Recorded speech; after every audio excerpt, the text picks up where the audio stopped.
In October of 2005, Monolith would drop one of the most timeless first-person shooters known to date. This game would be known as F.E.A.R, and it's basically the perfect combination of an action game mixed with a little bit of horror. The game is frequently lauded for its AI design, even though it's almost 20 years old, and even today the game can be really enjoyable to play. However, despite this, I've never actually finished F.E.A.R because as a kid I was pretty freaked out by the scary sweater lady, and therefore I never really got past the first few levels. I did though happen to put a good amount of time into the multiplayer, which actually is surprisingly good. So today we return to F.E.A.R to not only just play the game, but tackle the game's most difficult and rare achievements. Now, like all good 360 era games, since the game included a campaign and a multiplayer, the achievement list includes achievements for both. And well, as much as I want to sit and search to find 1,000 ranked multiplayer matches, I'm gonna be honest, I don't really. So because of that, we're gonna be focusing on the hardest single player achievements. That being these two, Fearsome and No Fear.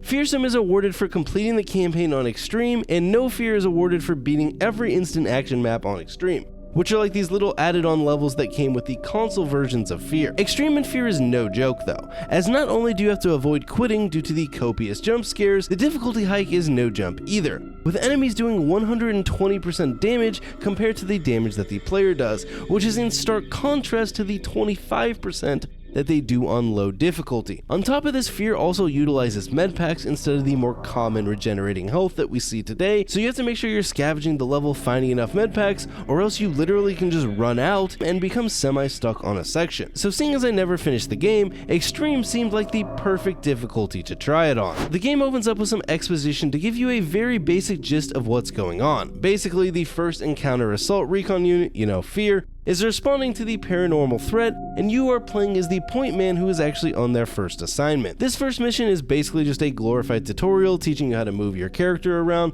while also giving you some nice creepiness with a little side of jump scare. You also find this dude sitting in a chair who doesn't look like he had a very good time. From there you continue onto the roof until Paxton smacks you over the head with a chair as you walk between a small opening, and he informs you that the dead man's name is Charles Habegger, and the next thing you know, your dude is regaining consciousness and needing to go reconvene with the team. This ends Interval 1 after another hallucination and flashback of the doctor scene. Interval 2 is where things start to see a little action, as we are immediately given the prompt to search the area for signs of enemy soldiers. The first task here is to find a way to open the closed gate, and after venturing around the side and even finding a booster, which is F.E.A.R's way of character progression, you eventually find the office with a button to open the gate. Well, and this very dead dude. Since we are a trained F.E.A.R operative, we ignore the dead guy and hit the gate switch and head back down. As you approach the gate, you notice something very uneasy though, as dead bodies are littered on the other side, and the second walkthrough you're hit with another scene showing the good old sweater girl basically disintegrating your fellow team members. But that's okay though, because now the prompt is just to meet up with Janikowski's team, so at least we aren't too upset about what we have stumbled into. As we continue on, we get to the warehouse and get a message over the radio saying all civilians have been neutralized, though we did find this one guy on the ground begging for help. I helped him. Right after helping this guy would be our first encounter with the enemy, which is just a way to teach the player how to lean in the game, and the next encounter would be where the first challenge really comes in, as it's more than just a single enemy. Luckily though, you can just walk up and punch the first guy for free, and then just take the others out one by one, utilizing the game's slowdown mechanic as desired. I though did not realize how much damage they did. I didn't realize we are actually at 4 HP. Oh, we are dead. Okay. Alright. Game's a little bit more legit than I thought. This would be our first of many deaths in F.E.A.R. The second time clearing out this area would go much more smoothly, only taking minimal damage in the process. Continuing on would be another room where you can just do a little punchy punch, and then search through the various offices for goodies, which like I mentioned earlier with the med packs is extremely important. Not only can you find med packs, but you can also find additional weapons, ammo, those boosters, armor, all the goodies that you're going to need, but this is also how you figure out what's basically going on in the game, as most of the story is done through voice messages and laptops. The level continues on with some more combat sections that actually caused me to go down to 2 HP, which would mean a single shot would send me back to the checkpoint, but luckily slow-mo would come in clutch where needed, and after moving some sort of box, we're able to jump across and continue progressing through. After one more section where we basically ambush a group of enemies, we then head back outside into the more open combat area, where the game kindly informs us how to use our slowdown ability that we'd already been using for a while. Following this, we head down some stairs, Oh, shit. Not gonna lie, the jump scares still do me in. We then follow the creepy hallucination down the hallway for a bit, and then jump into the hallway to see our favorite sweatered friend. Okay. Oh, yep, that's the gal right there. Oh, it's a game. Oh, okay, I'm dying. Alright, I'm dead. Turns out you're supposed to run away from the creepy girl here in the fire, which is duly noted. The second time around though, we figured it out, and that would end Interval 2 with a grand total of 2 deaths. Pretty dang easy so far if you ask me. Interval 3 opens up with our friends from earlier hovering over us, and then we stand up completely unscathed. He's alive. Should I call in a medevac? He doesn't appear to be injured, although I don't know how he survived. Be careful in there. You're lucky to be alive. I love that. This guy's like, you're lucky to be alive. Get going. The other dude on the phone is like, just send him in alone. After another run-in with a disintegrated body and the sweater girl, we eventually run into the combat area where we can test out our fancy new melee skills. Alright, let's try it out. Boom! What's up, Alden? How you doing, dude? Now that we are not only a martial arts expert, but also a slow-mo expert, we would pop a dude's head with the assault rifle and ragdoll him into the ceiling before continuing on with our journey. Now it might be worth noting that F.E.A.R's level design is a smidge dated. It's basically long linear levels that are just set up in ways where the path you would want to take is constantly blocked, so you kind of have to look around and figure out the way around. This though is honestly pretty cool, and I don't know if it's just the nostalgia hitting me, but playing back through F.E.A.R, the levels felt like they had a lot more character than some of the more modern open world style levels that we have gotten. I still to this day have nightmares about those dumb open combat areas from Modern Warfare 3. Shoot. There we go. Oh. I died. This death would actually set us back a fair bit, and I began to realize that F.E.A.R's checkpoint system can actually be pretty dang rough at times, setting you pretty far back if you died in an unfortunate time. The second time through this area though, we would just squeak by with about 26 HP, utilizing the fancy dual pistols, which are just cool, because dual wielding anything in games makes you a total badass. A bit further into the level, we would get another hallucination, followed by a loading screen, and I'm done, so I thought this loading screen was actually us dying, so I added a death to the counter, not realizing that this was just a loading screen to the next section. For the most part, Interval 3 would continue to be mostly a breeze, just taking out enemies with our combo of our SMG and our assault rifle. However, eventually we would find the game's shotgun, which might be one of the strongest FPS shotguns there is. Now the range of it isn't amazing, but anything close and you are absolutely dominating them. Oh, I killed that guy though. Oh shit, there's one more. No, he killed me. I did get a little too spicy here though, trying to explode them with the shotgun, and that would send me back to the checkpoint. Running back through and progressing wouldn't be too much of a challenge though until we finally met a new enemy type. Yeah, the game's definitely creepy. Okay, that's an armor boy. Oh my god, why is he so tanky? Jesus. There we go, we got him. This is the armored enemy in F.E.A.R, who basically exists to eat a ton of your ammo and also occasionally shit on you. But speaking of shit on you, yeah, I don't really remember this. No! Just like how I mentioned the shotgun is really strong, yeah, well it's also really strong when they have it too, and instant deaths to the shotgun aren't that uncommon. Another death directly after would lead to this area being the most difficult so far. This time though, I was much more prepared for the heavy along with his accompanying friends.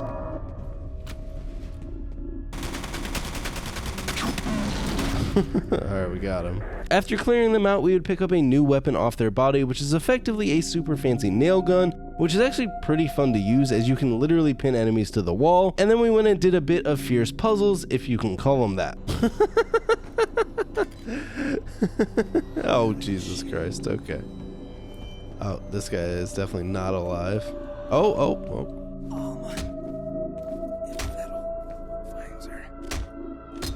Bro, fucking die. This dude tells us some ominous stuff before dying, and then we are ambushed by enemies, but we're able to use that new nail gun and take them out pretty easily. The level would then continue on with pretty standard just taking out enemies with the shotgun and the nail gun, and we'd even get a little puzzle section where we had to avoid some arcing power leading to another outdoor arena that would provide us with a new weapon. This new weapon would be the AUG, or as F.E.A.R calls it, the ASP rifle, and directly following this there would be an ambush by a helicopter that was kind enough to drop some enemies out of it, along with all the enemies that would blast out of the door. No movement, no movement. Oh, okay, that's a lot of people. Dome. I didn't actually. Oh, we died. Unfortunately, this death sends you all the way back to before you grab the AUG, so you have to actually replay a decent chunk, but after another death screen, we saw a bit more success. Okay, now the big guy's gonna come in, but we're ready for it this time.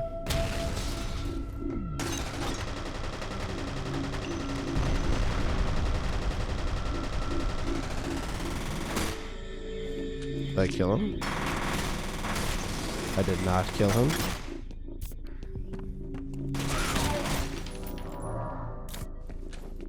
Is he still up there? Dude, he's still living. Holy moly, how tanky is he? Dude, you gotta die. There we go, finally. Whew, that guy almost killed me again. Interval 3 would then end in another outdoor arena that funnily enough will haunt the ever-living crap out of me later in this video, but for now...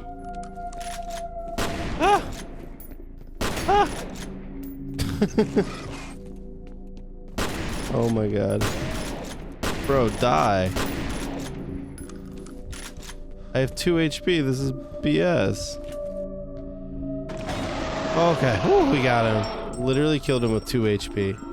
Interval 4 opens up with us heading to the Arrrash headquarters, still chasing after Paxton, and funnily enough, the start of this mission's setting would end up being a bit troublesome later on also. As for Interval 4 though, combat starts basically the second you drop down. Oh. Was that the guy that said he lives for this shit? I hope so. Oh. Oh, Jesus Christ. Oh my god, I didn't even see that guy. I'm blind. Yeah, so it turns out I might actually need an eye exam. Alright, that's the guy that I didn't see last time. No wonder... Oh, what?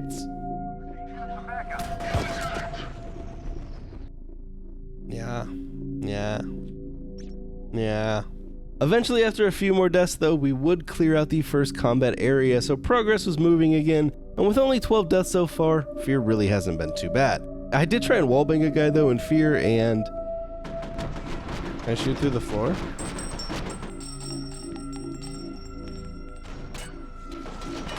Ah, poopers. After clearing out that area, we would head back inside where this would happen, and I'm still not even sure what happened. Oh! As we progress on, we would continue using the nail gun to slam our foes into the wall, though I did have a slight mishap here. Luckily for us though, I had hit a checkpoint right before, and it was time to jump through the glass ceiling like any good F.E.A.R operative would. Things would begin to get a bit creepier as we continued into the headquarters. Oh, Jesus Christ. And following this, we would soon encounter another new enemy. These are the ninja dudes.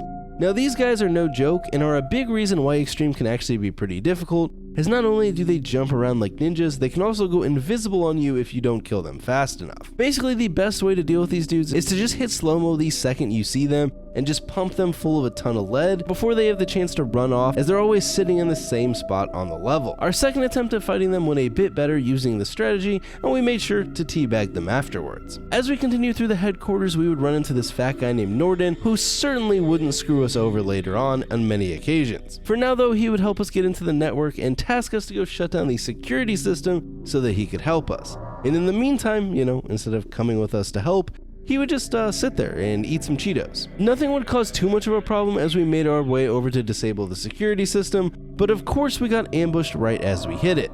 This fight would go pretty smoothly, and I would even have an IRL guest for the playthrough visit. My dog has appeared for her nightly pets. He's very, well-groomed now. Oh, yep, no thank you. Declined. Yeah, no thanks. No thanks. Yeah, no thanks. Following this hallucination, we would then stumble into a very, very bloody room, which is never a good sign, and our friend even had a goated one-liner. There was a lot of anger in this room. Full ahead. I don't see. This would basically end Interval 4 with us now sitting at 18 deaths. Interval 5 would start, well, I guess how every other mission has started so far, and that is attempting to catch Paxton, and damn, I guess that guy is just elusive. I made sure we started this mission really strong too.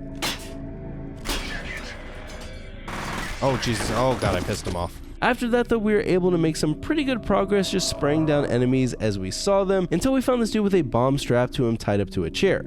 His name is Aldous Bishop, and to be honest, he just gave me investment bro vibes, so I thought about just leaving him there and letting him explode, but sadly, that isn't an option in the game, so we'd have to wait for someone to come and help him out. But while we were waiting, we would get ambushed by some enemies coming down the elevator. I hear.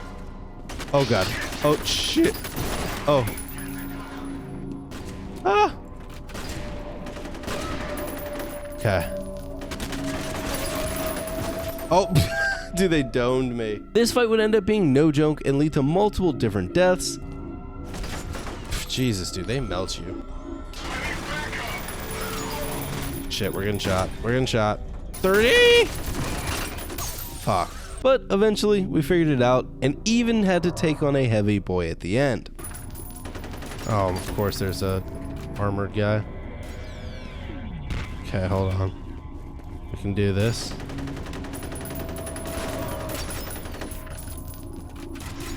Oh boy. Oh wait, did he die? Oh, we got him. Once we cleared out everyone, our team decided that this was the opportune moment to finally appear from the elevator, and we would all head on over to the captive to defuse the bomb, who had kind of wheeled himself out of the room. As this was happening, the fire alarm would go off and we would get sent off to figure out what was causing it, and after wandering around lost for a while, we would eventually turn off the fire alarm, hop into the elevator, do a little parkour, and shotgun some enemies, and eventually kind of head up this makeshift staircase that was conveniently placed so that we could continue our way up. We were met with a few hiccups along the way. Oh, there's one right here. Oh, there. Oh. Alright, he got me. He's better. He's built diff. This way. Maybe not. Go check it out. Oh, he shotgunned me. Okay. Oh. I even tried to yeet myself through a pipe spitting out fire, which went about as well as you could expect. But after some more general combat and another puzzle section consisting of raising water, we would reach the end of Interval 5. The opening of Interval 6 would allow us to be a little bit of a sneaky boy, you know, a little Sam Fisher action, and punch a dude in the back before clearing out the room with our AUG and shotgun, and then we would stumble into my least favorite person hiding behind a cactus. Now you might be wondering, how is this dude alive? Now that's a good question, but once again we would need to help him out. This mission would mostly stay the same for a while, just fighting normal enemies and slowly progressing, until we ran into some automated turrets that we would have to fight. Now these turrets aren't too bad to take out, you just have to make sure you don't try and take them on head on because, well, it's a turret and we're just a person. That's not bad. Oh, there's another turret. Oh, there's... Alright. I even had some moments where the AI was pretty cool. Dude, they all... I always give away my position with my flashlight. I don't even think about it.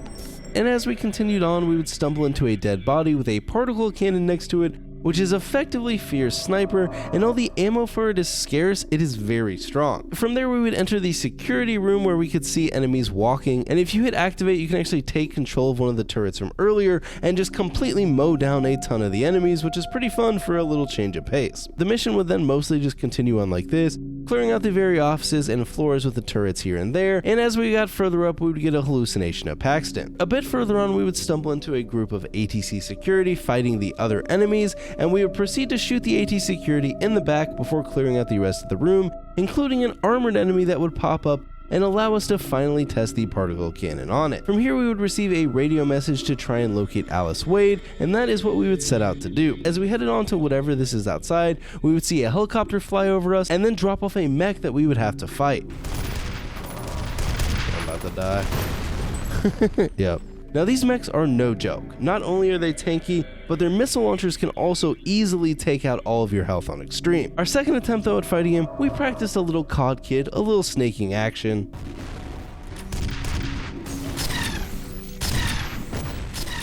Peekaboo. Alright, we got it. And this allowed us to kill the mech and continue on still attempting to find Alice Wade. And to do this, we would need to enter the executive building, which means we're headed into interval 7. Now, as you can see here, utmost caution is recommended when entering the executive building, and coming in with 34 deaths, I was expecting the game to start to really ramp up in difficulty. Interval 7 though kind of just opens up with more of the same. Empty office space with both the lights turned off, but we are greeted with this. Oh, that's nice and creepy. Oh.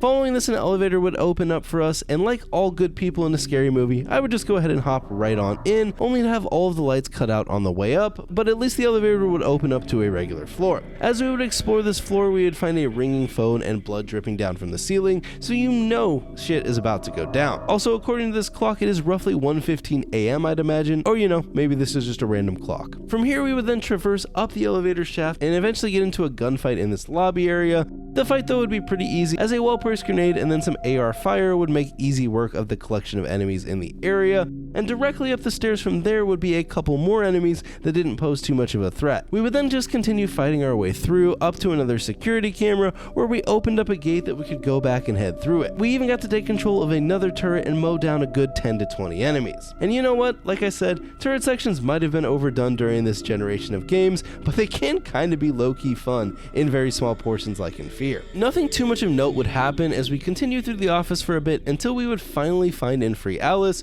who I of course tried to shoot in the head with my shotgun. Sadly though, Monolith said no, and she would then kind of yap some exposition to me, and the new goal was to recover some data from the nearby laptop and then head to the roof for a helicopter extraction. Alice though, because it's a video game, is scared of flying I guess, and would rather drive for some reason. As we headed to our escape, we would then run into more combat, which I was very glad to see that Alice can't actually die during these combat sections, so you don't have to worry about getting her killed, because we all know how annoying an escort mission can be sometimes.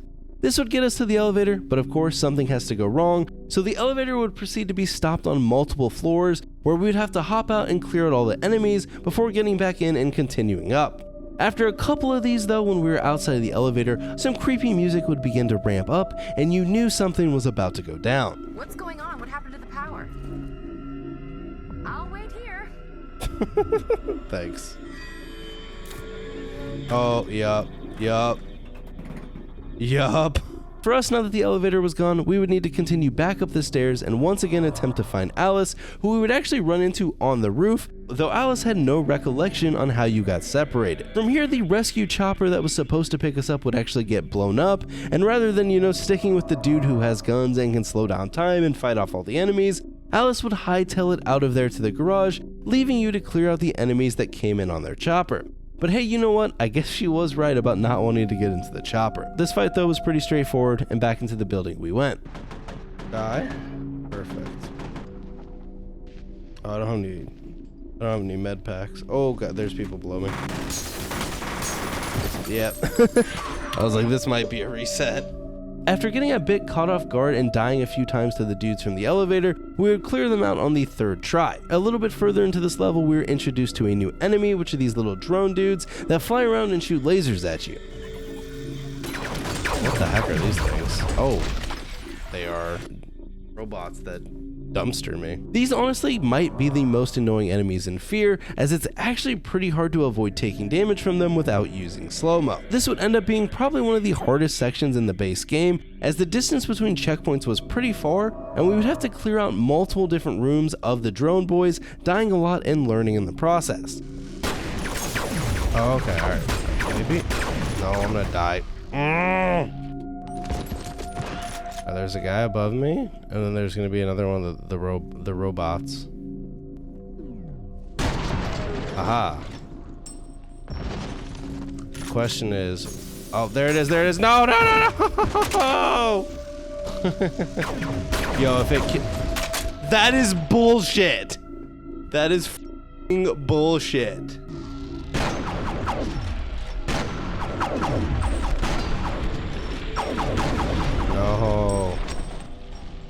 No, we were so close. We even had one attempt where I would just die to fall damage like an idiot. Wait. I saw like a health kit down there, and I thought I could jump down. But after over 10 deaths on this section alone, we'd finally clear out the area and get a checkpoint leading us to a staircase again to shotgun down some foes before getting absolutely baited by the game. Today, so maybe you didn't listen to it. Holy shit, okay. Alright, got baited by the game. I would even proceed to get past the surprise door sections a few times and have this happen. I mean, I would assume you probably could just fudge the What the fuck? No, no! I didn't kill it! Game's just better. The AI's better. Scary sweater lady's better. Everyone's better, dude.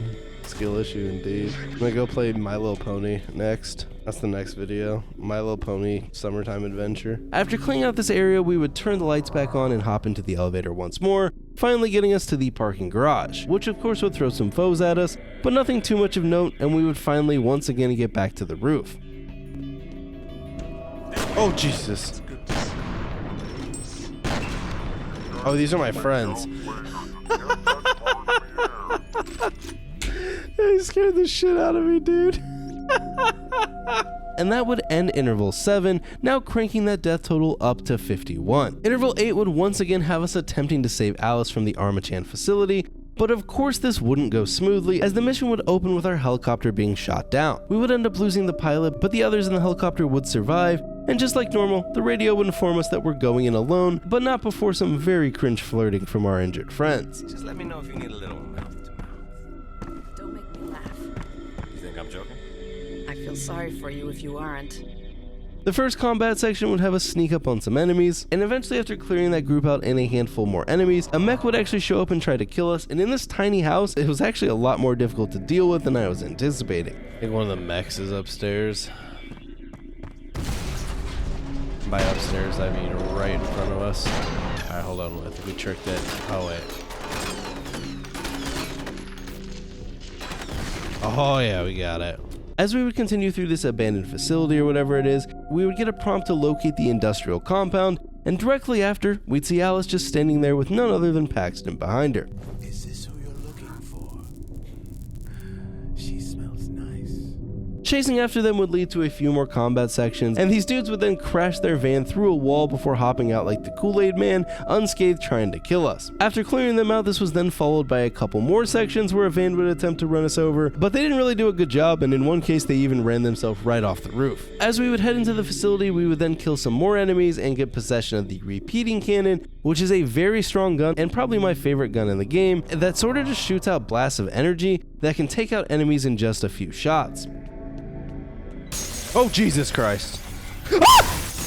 F.E.A.R made sure to remind me to stay on my toes, and a bit further we would get to take on a mech using our own missile launcher, which made pretty easy work of the mech, followed basically right after by another mech that we would take out with the repeater. Things would continue to ramp up though, as we would find an armory and then an elevator that we would just fall through and land in a pool of blood, accompanied by some further hallucinations, and even get to play a bit of aim labs with these dudes flying at you. After this hallucination finished though, we were actually safely back in the elevator, and down we would go, immediately being greeted by another turret in the ceiling. From here we would go on to find a video where a guy is just talking about wiping data, with something creepy walking past the window above in our peripheral vision. This would lead to a fairly simple combat section, though I would die trying to 1v1 the turret. A little bit of walking and a little bit of shooting later, we would finally reach the vault entrance, where we would see none other than our least favorite fat guy get shot, and I must be honest, I can't say I felt too bad for him. To pursue Harlan through the vault door, we were going to need to divert energy away from the doors, which meant just running around and clicking some power buttons for a bit, and doing this would open the doors, allowing us to go in and chase him, where we would attempt to stop Harlan from letting out Alma, with some instructions from Norden that we needed to destroy the whole facility. This is kind of where the game starts to ramp up in story a good bit, and you kind of find out who your character is. Turns out all these flashbacks that we've been seeing were hinting to us that Paxton and us were actually born from the same mother, who was actually Alma, and we'd end up killing Paxton and find a very dead Alice in the process. We would then witness Harlan open up the vault, and Alma would come out in pure horrific glory, and then we would get more of those little aim lab sections where you just have to shoot whatever these things are as they come at you in slow motion. We would then go down into the reactor and shoot down the cores, causing the beginning of an explosion, and with that it's time to hightail out of there. Nothing too much of note would happen other than more of the sections where you just shoot these dudes coming at you in slow motion, and we would even open up a door to find Alma and have to pump a bunch of rounds into her, while you kind of continue forward. The hallucination ends with Alma saying, "My baby, give it back to me," and you get even more context to what started this all. As you step outside, everything begins to blow up and we are blasted through a wall before regaining consciousness as your rescue helicopter finally appears. From here you kind of just fly out and you see a giant cloud of smoke. Oh, What about Alma? they nuked it. What happened to her? What was that sound? Oh. This ends the main story of F.E.A.R, clocking in at 59 deaths. Honestly, a must-play campaign for any FPS fans. However, the video's not over, as we still have the instant action missions to do, which going into this I did not realize were specific to the console ports, which meant I would need to launch either the PS3 version or the 360 version for these, and I decided to go with the 360. Now, I'm unsure if these instant action missions are just way harder than the base game, or if it was my switch from high frame rate in mouse and keyboard to lower frame rate with a controller, but oh my, did I struggle with these instant action missions. There are 4 of them in total, and they basically just recycle different sections of levels, and they give you some additional PvE missions that you can play through that are basically just straight combat with no story. However, what makes them so hard is that there's no checkpoints. If you die at any point during them, you have to restart the whole thing. However, at least on the bright side, that timer at the top you can actually kind of ignore, as the game will still give you the achievement without having to beat the timer. That's just purely for points if you are trying to get a good placement on the leaderboard. Which I'm all for a good leaderboard grind, but this game's like 20 years old, and I don't think I care too much about the leaderboard. So let's get into these instant action missions. Mission 1 would be by far the worst of these, as it was not only more open, which meant we would get shot from more angles and enemies were able to push around us and flank us more often, it also included heavy enemies and a mech in the very last section.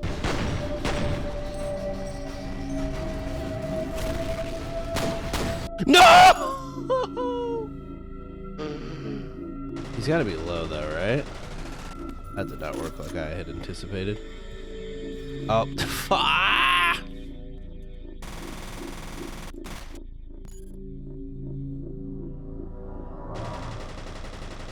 oh, we're at 15. I thought he was dead! But after all those deaths,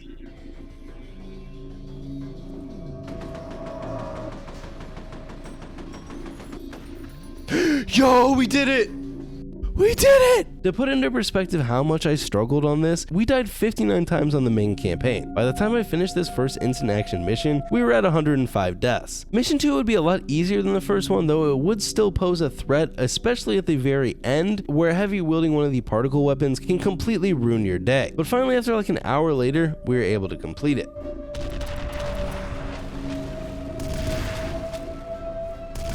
How many fucking shots does this guy take? Alright, there we go. That's the big boy, though. We just gotta play smart now. Bro, oh my god, no. No. Whew. Oh. Why'd they give you all those weapons to just end? Hey, look, we beat the timer. Let's fucking go, baby. Alright, 2 down, 2 to go. And honestly, the third of these is like the easiest one yet, though it does have some of the little ninja dudes. However, like I mentioned earlier, once you memorize where the spawns are for those, you can kind of just run them down and kill them with slow-mo before they run off and cause too many problems. This mission would only cause a few resets before we finally made our way through, leading us all to the very final instant action mission. Now this one is rough. It has the drone boys, the aim lab boys, enemies that will just pop through a door and catch you by surprise. Oh no, I'm so low in health. I'm at 13 HP. They blast the door open. Ah! I hate life. Fuck!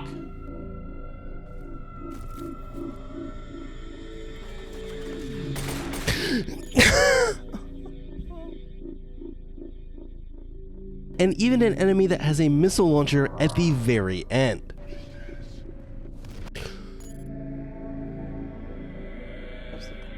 It would all lead up to this. Make or break. My mental was starting to break, fear was starting to piss me off, and I was trying to determine if I really cared to get this achievement.